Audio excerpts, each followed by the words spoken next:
CNN 10. Happy to have you along this Wednesday. I'm Carl Azuz at the CNN Center. 3 years to the day after a ferocious Category 5 hurricane made landfall in western Mexico, the region was bracing for another Pacific cyclone Tuesday evening. This time, it's Hurricane Willa. At one point, when it was still out at sea, Willa had rapidly strengthened to Category 5 status, the strongest classification on the Saffir-Simpson hurricane wind scale. Willa's sustained wind speeds reached 160 miles per hour, but the storm weakened as it approached Mexico. And on Tuesday afternoon, it was a Category 3 hurricane with wind speeds of around 120 miles per hour.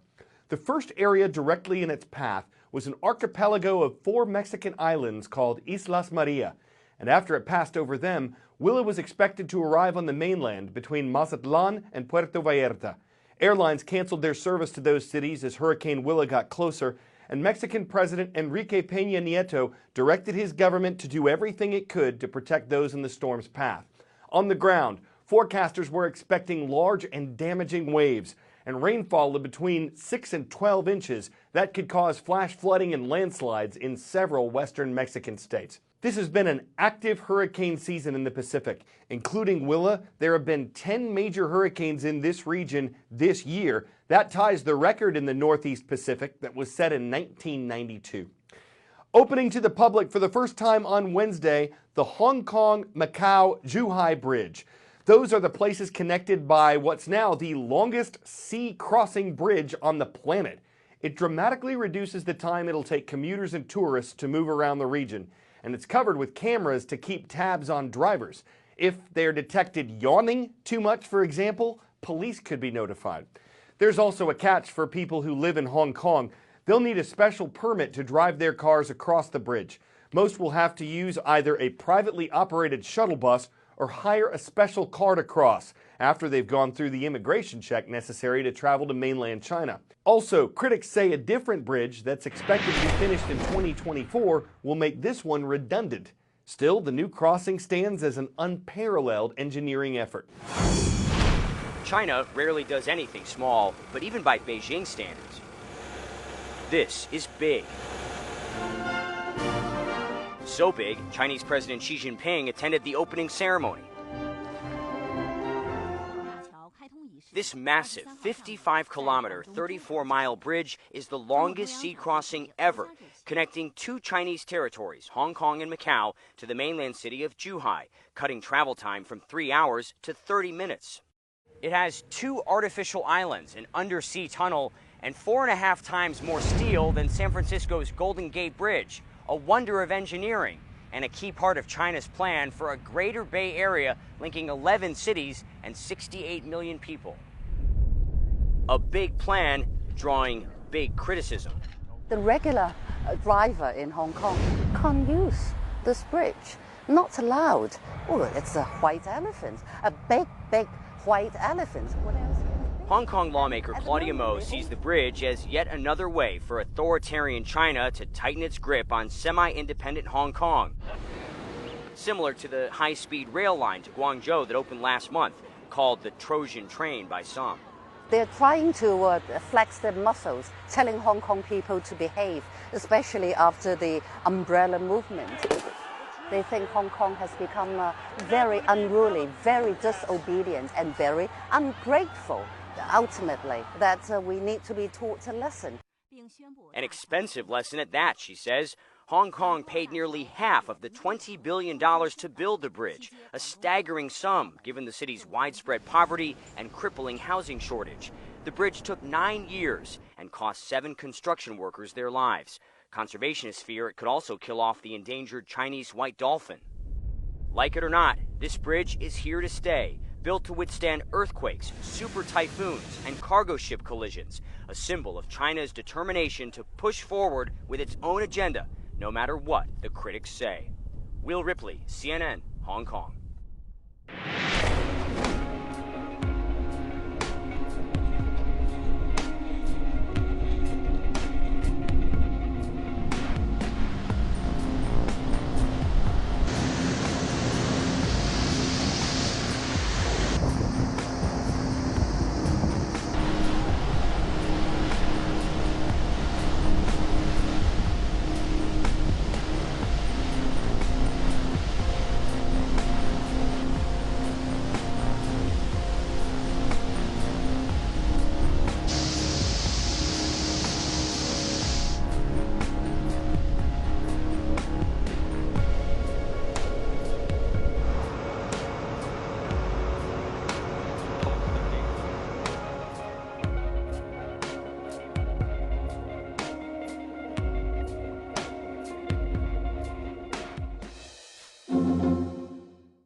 A specific type of CPR can give anyone the power to help save a life working only with their hands. Every year in the U.S., there are more than 350,000 cases of cardiac arrest. It's not the same thing as a heart attack. In a heart attack, a heart muscle gets damaged, often because of a blocked artery. In a cardiac arrest, the heart stops beating and a person stops breathing normally. The vast majority of cardiac arrests, around 90%, are fatal. But the American Heart Association estimates that between 100,000 and 200,000 lives could be saved if cardiopulmonary resuscitation, CPR, is given right after someone goes into cardiac arrest. A type of this treatment called hands-only CPR is exactly what it sounds like. Learning how to give it could help you save a life.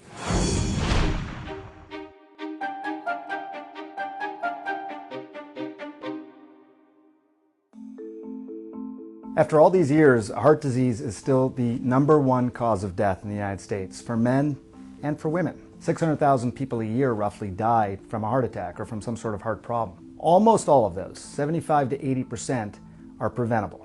Just through dietary changes alone, you can start to reverse heart disease. Stress is probably the big common denominator when it comes to so many of these diseases, including heart disease. Cutting back stress is certainly going to help. If you stay social, you're actually likely to have lower rates of these various diseases. Most people have heard or seen CPR, cardiopulmonary resuscitation, in the past. But right now, think about it. If somebody dropped in front of you of a cardiac arrest, would you know what to do? One of the things that's changed with regard to CPR over the last several years is just what they do is called chest compression only resuscitation. So think about it like this. You're just going to do the chest compressions on somebody who is suffering from a cardiac arrest. If you need to sort of have something in your mind in terms of how fast to be doing those chest compressions, as it turns out the song Staying Alive by the Bee Gees provides a perfect tempo.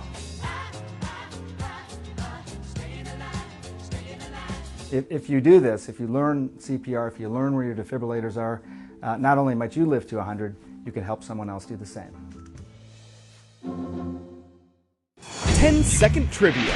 Of these U.S. states, which was the last one to be admitted to the Union? Oregon, Colorado, Washington, or Oklahoma?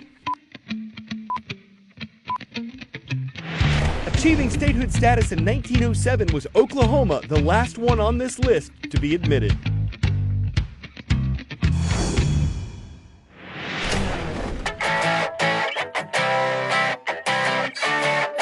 Delaware is known as the first state. It was the first of the original 13 to ratify the Constitution. Hawaii became number 50 in 1959.